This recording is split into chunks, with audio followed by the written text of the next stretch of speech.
This is the Five Stars podcast. Let me talk to you. Hi.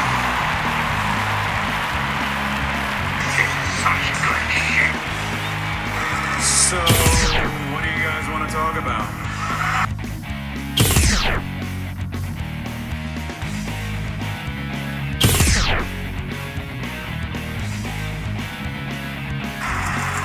Tell me we're not telling lies.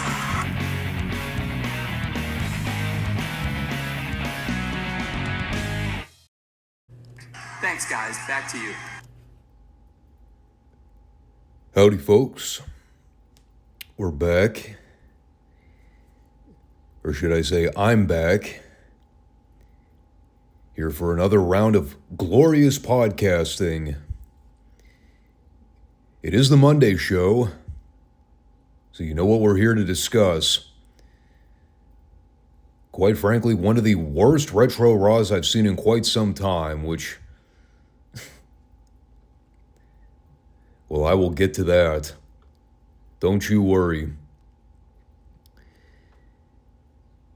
But you are currently tuned into the Five Starr Wrestling Report, the wrestling podcast no one knows but everyone needs. I keep wanting to think we're approaching a proper spring season, but this is just one of those years where cold seems to be a recurring theme. Like cold enough to where I don't want to bother turning my AC on, because I know it'll bother me too much. Even though we were told to test our AC units to make sure everything runs properly. I don't care. I'm not flipping that thing on until it stays above 50 degrees consistently. But whether it's springtime or still winter, the show rolls on. And that's what we're going to do here today. Make sure you subscribe, comment, and like the show if you have not already. Come back to check out the Five Starr Wrestling Report every Monday and Friday. I appreciate all that come back to check out the show weekly, whether you watch us on YouTube or Rumble. I was notified earlier today that my YouTube subscription will be increasing to $20 a month, which is wonderful. Why not? They're already taking money out of my pocket left and right with all these streaming services. May as well throw YouTube in there.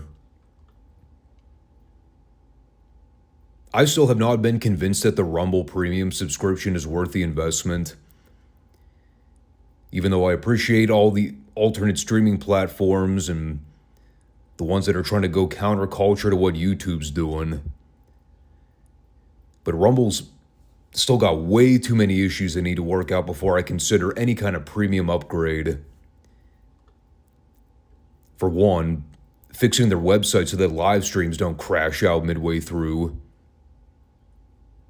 That would be a good start. Also ensuring that HD streaming can be available at all times. When you want people to fork over the money for upgraded services, give them an upgraded service that's worth paying for. It's as simple as that.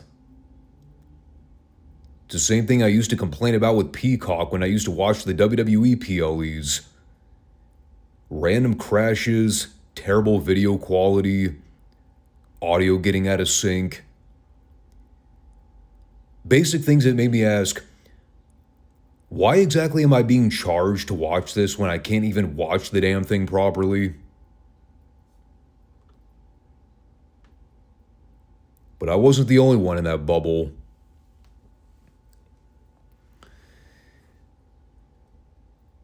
Fear not. Those days are long behind me.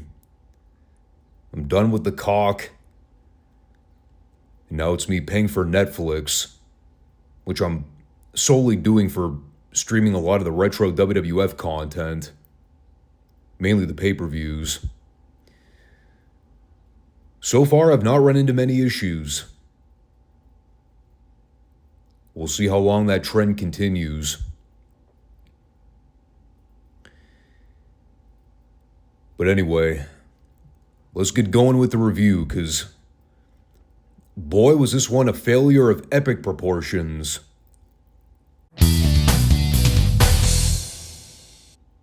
Let me start on a positive note. I don't want to jinx it, but I did some digging the other week. I think I may have found the Krabby Patty secret formula. There is, in fact, a way for me to access the WWF Raw library through secondary means. I was getting a little worried there for a minute after they shut down the other guy's channel that was doing the illegal uploads on Dailymotion. But never underestimate tech-savvy people. There's always that one guy thinking ahead of everybody else.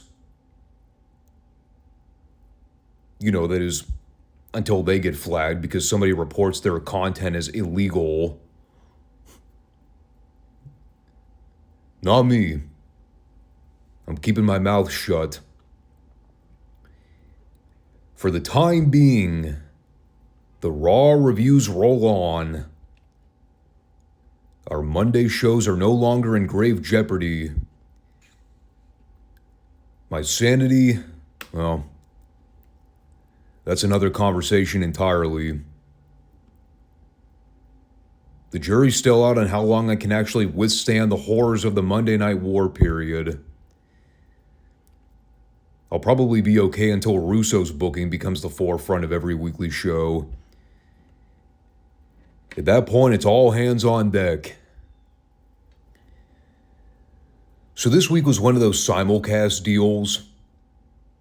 They announced the other week that they were going to be doing a tour in South Africa. I just presumed the entire Raw was going to be broadcast internationally. But instead they had a dual action program. Half of the show was broadcast from South Africa. And the other half, I believe, was aired from the same venue they had Raw last week in the States. What was it? Jonesboro, Arkansas, someplace down south, I don't know. Doesn't matter. The good news is I got to hear Jim Cornette do commentary to counterbalance Vince. And that was a huge bonus because, well, Vince's commentary sucked, as we all know. Also, probably important to mention that this was the go-home before the In Your House pay-per-view on the 20th. Keep that in mind for what we're about to entail. The opener was the Legion of Doom taking on the Hog Farmers. You may recall last week's epic angle that helped to turn around the ratings for Raw, when Henry Godwin threw a bucket of slop onto Hawk and Animal, which then kickstarted a brawl between two babyface tag teams. That is pretty much what Hawk and Animal have now been reduced to in the WWF. A once legendary top tag team of the 80s. Here they are in 1997 doing bad comedy bits with the Pig Farmers. All because the promoter of the company had a fucking obscure bathroom fetish. I can only imagine what was going through Corny's mind having to call this. Considering his history of working with the Road Warriors over the years. Now he has to sit here with a straight face and mention Hawk and Animal having pig slop dumped on them. To be frank, that was far less stupid than the idea that Hawk no-sold a pile driver from Phineas Godwin within the first minute of this match. But then about 3 minutes later, after posting himself, he spent the next several minutes having his shoulder worked over for the heat. So, Hawk getting dropped on his head had no resounding effect, but him getting worked over in an arm wringer That was too much pain for Hawk to deal with.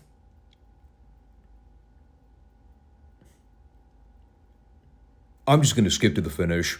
The rest of the match sucked. As did the finish, but at least something of note happened. And by that, I mean they shot the angle and then almost immediately cut away from it to go to the South Africa feed. So Owen and Davey come down to run a distraction. And as the ref is dealing with Owen on the floor, Bulldog runs over and shoves Animal off the top rope so Henry could pin him. And as I mentioned, within the span of about 15 seconds following that flatter than a plateful of piss finish, they cut away from it and swept it under the rug like it was no big deal.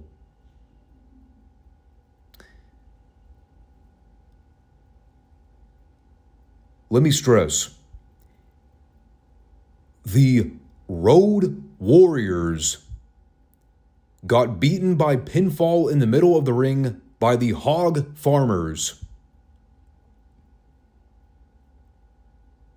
These same Road Warriors, mind you, that are about to wrestle Owen and Davey on pay-per-view for the tag belts in less than 7 days.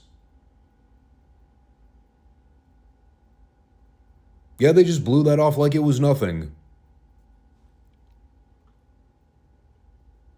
How many times can you count seeing the Road Warriors ever do a fucking job in the middle of the ring?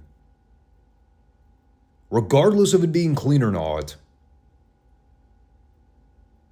We reviewed, I don't know how many Road Warriors matches during our classic review series over the years, dating all the way back to 1986.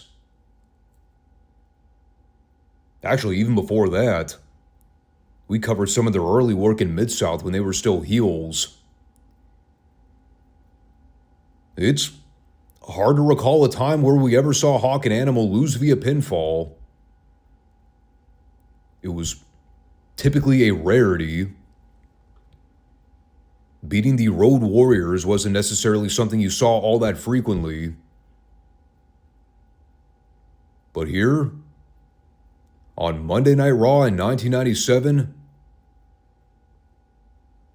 yeah, let's just beat the Road Warriors flat in the middle of the ring and cut away from it immediately.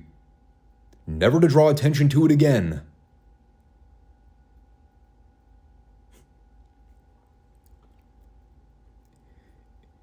And to think, that's not even the dumbest thing they're about to do with these guys in the next 12 months. Unreal. So, cutting to the South Africa feed with JR and the Honky Tonk Man. The next match was Triple H versus Jesse James, which had a very odd amount of dead airspace when it came to commentary. I don't have an explanation as to why Jim and Honky only had sporadic commentary going on throughout this thing. Maybe something got fucked up with the audio. They did have one of those old network message displays at the bottom that acknowledged technical difficulties. Kind of a bummer we couldn't at least hear JR call most of the action. Honky, I couldn't have cared less about him opening his mouth. So, what we got here was basically on par with watching one of those old live event feeds that they used to show on the syndicated tapings with like a Saturday Night WCW, where you see the footage of the match with limited or no commentary. Only difference is the crowd was a lot quieter here in South Africa than they were for the majority of those old house shows with the territories. You know, when the fans used to go ballistic for fucking arm drags and drop kicks. Good times. Now, in their defense, there really wasn't much about this match to get excited about. It was your standard run-of-the-mill house show match where they did the bare minimum to get by. There was a very long, drawn-out chinlock sequence from Hunter, which is about as thrilling as it sounds. I promise you, it was not done in the same way that Greg Valentine used to work chin locks back in the day. And it led to, no surprise, your typical anticlimactic Triple H finish where the babyface is making his comeback, and then there's an interference spot which leads to Hunter immediately hitting his pedigree finish for the pin. In this case, it was Honky tripping up Road Dogg and then sucker punching him in the jaw while Chyna distracted the ref from the other side. I also can't totally confirm, but I'm pretty sure Chyna's arms were 3 times bigger compared to the last time we saw her. I seriously need to know what the fuck kind of juice she was on back in the day. Not that I'm going to endorse that kind of stuff, but holy smokes. She had muscles in places I didn't even know the human arm had places. It was grotesque.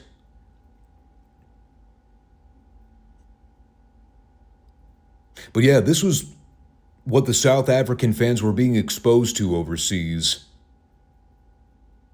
Boring house show matches with middle card talent. And believe you me, it did not get any better from here. In fact, it got conceivably worse. Meanwhile, in the States, well, we got to see Sable with a thong running up her anal orifice. And I'm not even saying that to be crude, but that thing was deeply wedged into her crack.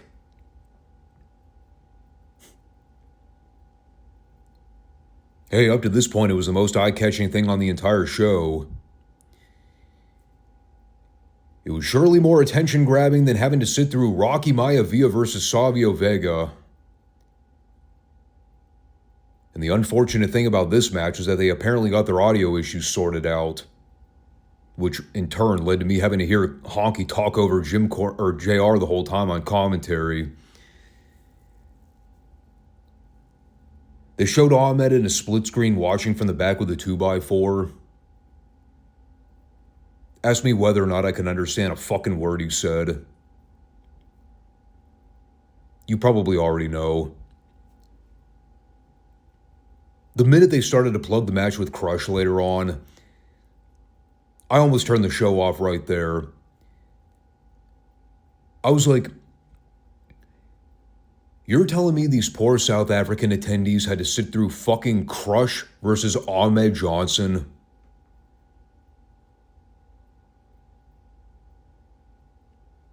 I'd have gone back to the ticket booth to demand my money back.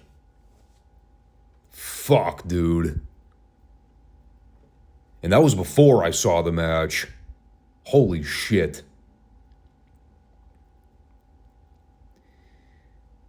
So yeah, Savio and Rocky, they had a boring house show match. Significantly more boring than the Jesse James Triple H match. Farouk came down with his arm in a sling because he was still fucked up after that terrible bump he took in Mania. At the point I gave up trying to pay attention to the action, it was that precise moment that Savio decided he was going to put Rock in a nerve hold for 5 minutes. All of a sudden I was banking on the idea that everybody was having a contest to see who could bore the audience into a coma faster. And so we eventually get Savio pinning Rocky by using the tights. And as the Nation tried to beat him up post-match, Ahmed ran out with the 2x4 to send everybody fleeing. The best was the visual of Farouk turning to look over his shoulder, realizing that Ahmed was coming barreling toward him with this fucking 2x4. Farouk wanted no part of that, brother. He saw that clumsy oaf coming toward him with all his might and said, I'm not letting that goofball come within hair's reach of me with that gimmick 2x4.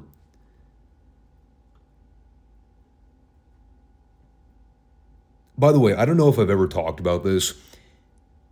I do love the idea that the 2x4 is Ahmed's gimmick of choice.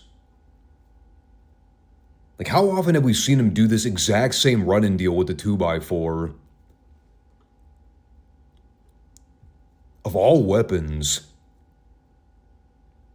the 2x4 block of wood.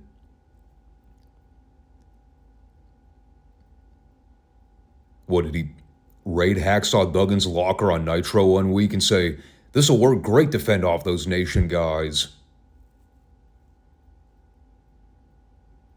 Whole thing is absurd. And I have no idea what any of this has to do with the pay-per-view hype, by the way. To my knowledge, I don't think any of these guys are currently booked for the card. Unless they decide to rematch Savio versus Rocky, which is entirely possible. After having seen their work here, I am certainly not champing at the bit to see it again. Let's move on with the only good thing about this show. The Steve Austin interview with Vince. And let me just say, before I even get into the content here, this was hands down miles better than that fucking Shawn Michaels dick measuring contest promo the other week. Night and day, dude. Not having to hear Shawn's self-serving, two-faced monologue, lying about how great business was when he was on top as champion last year. I know it was a week ago, but so much about that promo was the personification of everything wrong with this product during this time, and why Nitro is the must-see attraction.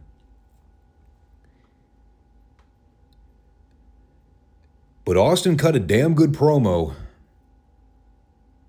You also need to remember, in the process of them building up to the In Your House on Sunday, they weren't originally going to do Brett versus Austin 3.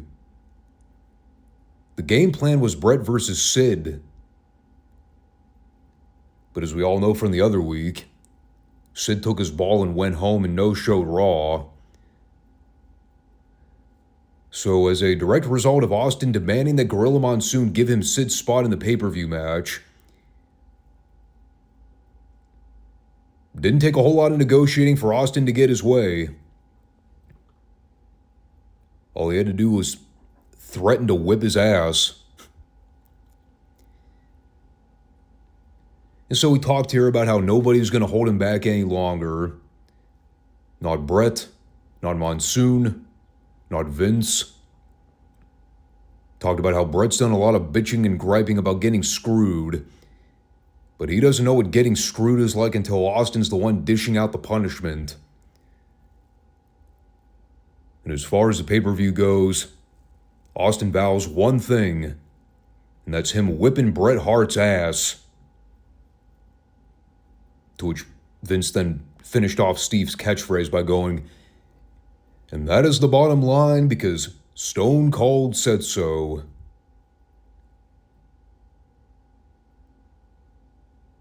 Had to bring it to proper closure, you know. They've got merch to sell after all.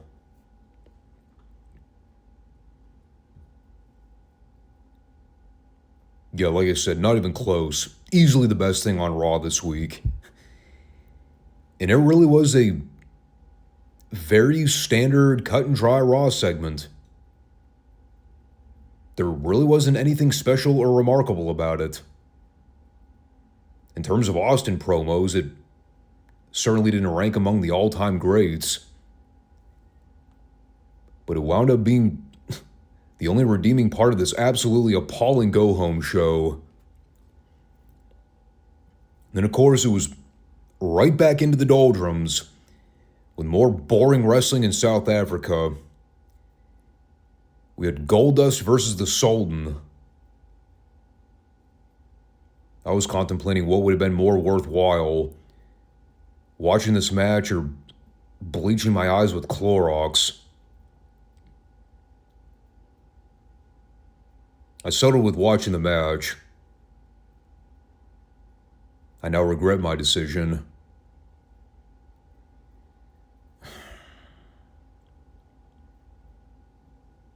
Yeah, this blue fucking asshole. I also have no idea what was going on with Goldust's face paint this week.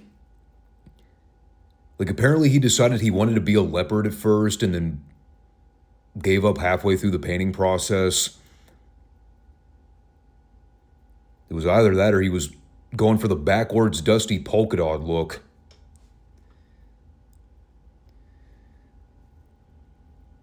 So they wrestled for several boring minutes until Chyna and Hunter hit the ring to attack Goldust for the DQ. It was at that point that I decided these fans might have been witnessing the worst glorified WWF house show of all time. Like, you talk about ways to effectively kill a town. They were doing a damn good job of it here. They were killing the entire God-blessed continent.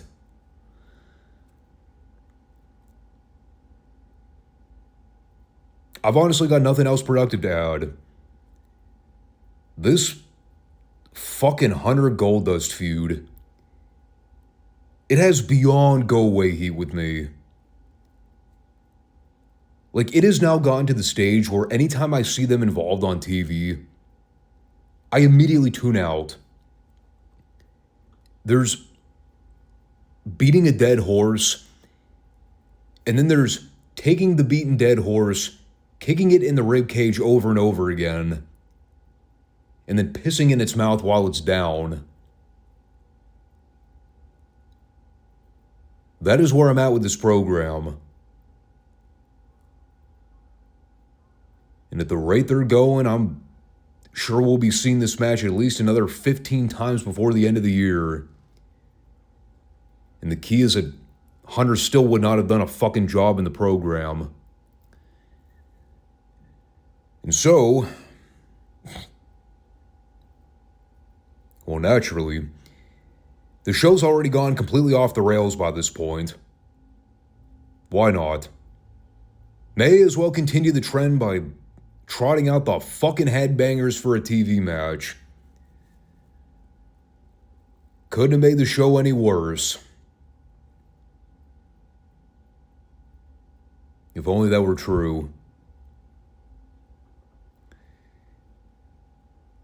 So they wrestled Mankind and Vader over here in the States. My hope going in was maybe Vader and Foley can at least try to get a decent watchable match out of Mosh and Thrasher.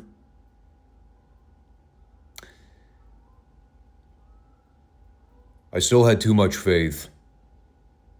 They did not succeed. There was a sequence where Mosh was working with Vader. Mosh threw what may have been the worst fake punches I have ever seen in my life. Terrible enough to where Vader didn't even attempt to register how shitty they looked. Probably as a means of not bearing his own credibility.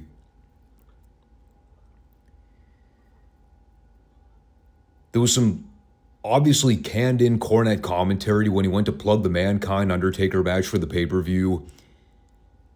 I have no idea why they needed to post-produce that. Unless for whatever reason they thought it was necessary for Corny to do an obviously scripted promo to plug the title match. But whatever. The horrible match continued until Mosh randomly spat a liquid substance into Mankind's eyes for the DQ. That was almost a direct Vince quote. Some type of liquid substance, I believe he said.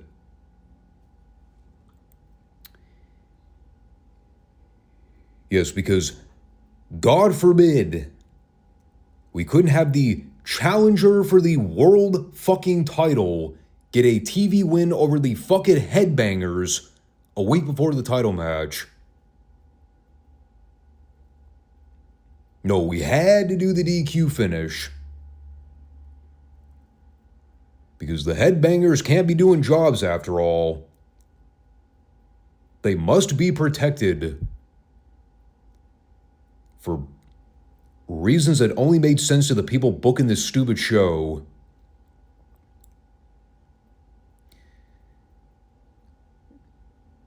And so, predictably, with Mankind being temporarily blinded by this mystery liquid, when Vader went to check on him, Mankind immediately grabbed him and put him in the mandible claw, because the trend of tag team partners that can't get along must continue.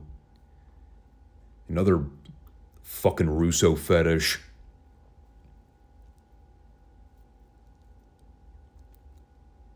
I know that me glossing over this pithily probably gives off the impression that the match sucked.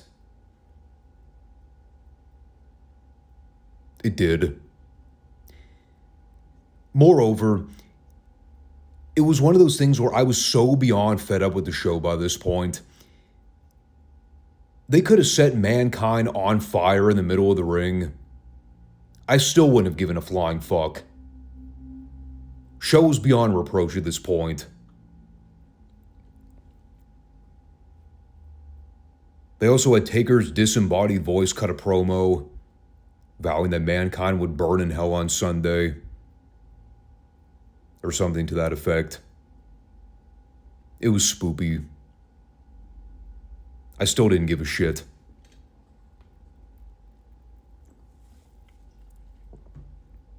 Oh, but let me tell you, when it comes to me not giving a shit, nothing better embodies that cynical take than the ultimate rib of them booking Ahmed Johnson versus Crush as the TV main event. Before I get to that, a couple small things I want to mention first. Number one, the Commandant did a promo in front of the South African crowd. No, they did not care. And I still have absolutely no idea why the guy is still speaking with a bad Russian accent if he's supposed to be of South African descent. But then again, it's probably a factor of them putting as much thought into the Truth Commission as they did the majority of these bad gimmicks during the late 90s. Meaning, very little forethought. Secondly, and more importantly, yes, Sonny looked good in a bikini. As did Marlena. And yet, as we all know, the woman that became synonymous with scampy swimsuits during the Attitude Era, the focal point of all male attention, Sable, who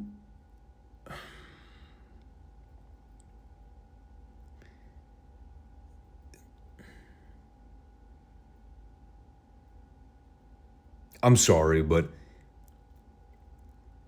is it just me? Am I too picky? Or is there something about her that I just am not getting? And on the one hand, I guess if you're into the whole MILF thing or the cougar look, how old was Sable in 1997? 30s? To me, she always looked 47. There was nothing youthful about her facially or bodily. She always looked old and plastic.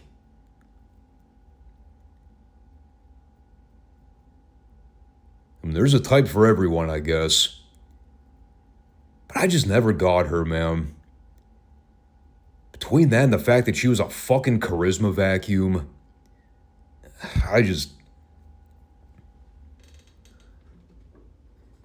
not for me. Not for me. Also, what wasn't for me was this atrocious main event between Ahmed and Crush. Now, among some of the horrendous action we saw here, allow for me to name a few points. We had Ahmed attempting a bicycle kick on Crush, which went about as you would expect for a klutz like him. And I'm not about to single out Ahmed. Fucking Crush, dude. I have never seen anybody do leg drops the way he did. But my God, were they horrible looking. So phony. And he always did this. He stood over the guy.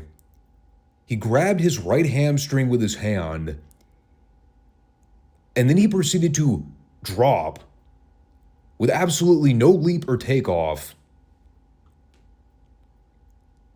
Like imagine your action figures when you were growing up as a kid. Imagine you took one of those action figures, extended the joints on the arms or legs. That is what Crush looked like giving somebody a basic leg drop. It probably would have gotten most guys kicked out of training school, it was so bad. Guaranteed that Cornette would have lambasted his OVW classes if he saw somebody do a leg drop like that.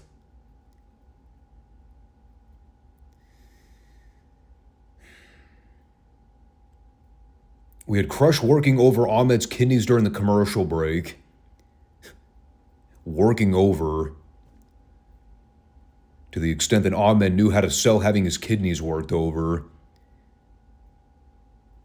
Which is funny because the guy did have a legit kidney injury last year.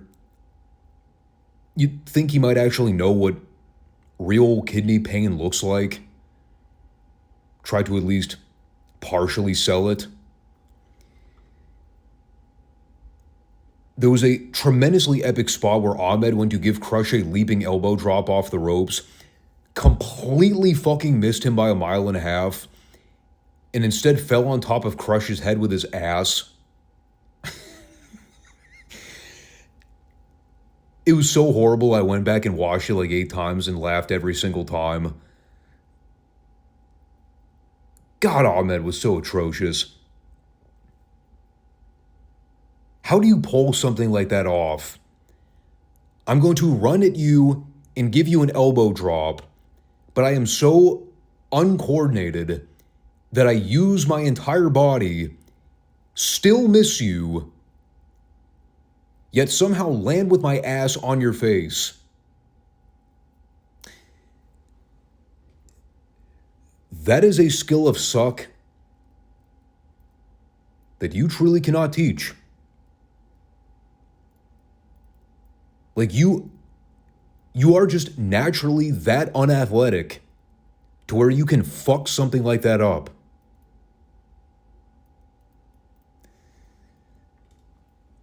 Let me see. Is there anything else worth mentioning of great esteem?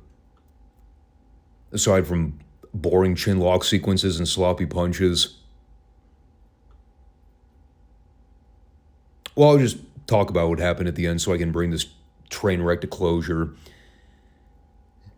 So after Ahmed blocked a hard punch, they do a do-si-do shoot-off spot which Ahmed turned into a cradle pin, which then led to Farouk doing a post-match promo that made Ahmed's promo sound like fucking ChatGPT reading a thesis paper.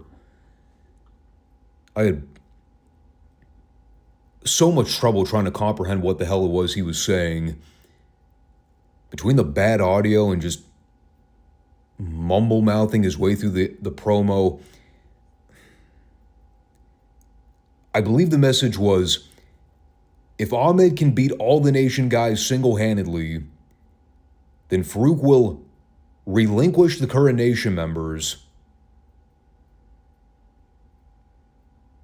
And by that I assume he means disband the group as it currently stands, which, I mean, if you know anything about the Nation faction members over time, you can already kind of see where that's going. So it appears they're going the direction of having Ahmed face all the members of the nation in a gauntlet match. I guess we'll see how that develops on TV over the next coming weeks. There's no way they're actually doing that on the pay-per-view Sunday, right? I mean, that is way too last minute to be throwing something like that on the card. Probably would just blow it off on Raw or something like that. We'll see. That sounds horrendous. Ahmed Johnson versus the entire nation? Good Christ. Does he have the stamina to be able to get through that? Yeah, that show was pretty goddamn horrendous. That may have been the worst Raw of 1997 so far. Like, I honestly can't think of a more proper way to describe this week's show other than useless. That was a fundamentally useless wrestling television program. It was a terrible hard sell for the pay-per-view. There was virtually nothing of substance on the show outside a couple shots of Sonny's tits and ass. And it seemed like a collective effort on their part to present the worst possible series of wrestling matches ever conceived by a booking team. And yet it continues to remind me as to why I virtually blocked out so much of this period of the WWF. Not to say I can immediately recall everything happening on WCW over on the other channel, aside from the Sting versus NWO saga, which I'm pretty sure was still the main focal point of the television product around this time. Say what you want, at least that shit was captivating. At least we got to see Sting pop out of the rafters with a baseball bat every week and lay out the heels. These fucking morons over here don't know whether to whine their ass or scratch their wash on a week-by-week basis. Let me repeat this card, just so you understand what it was that I actually had to witness this week. Crush versus Ahmed Johnson. The Headbangers versus Mankind and Vader. Savio Vega versus The Rock in a 15-minute snooze fest. The Sultan versus Goldust. With the 8 billionth Hunter Goldust heat angle. Like, objectively speaking, I don't care if you were the most die-hard WWF loyalist during this time. Who the hell would want to watch any of that? Like, last week's show pissed me off moderately, only having to sit through that Shawn Michaels promo. To be fair, that was 8 minutes of bad television, roughly speaking. This was 2 hours of horrible, horrible programming. 2 hours of glorified house show matches. Bad ones. Fuck me, dude. It never ceases to boggle my mind when I go back and realize these people actually won the ratings war.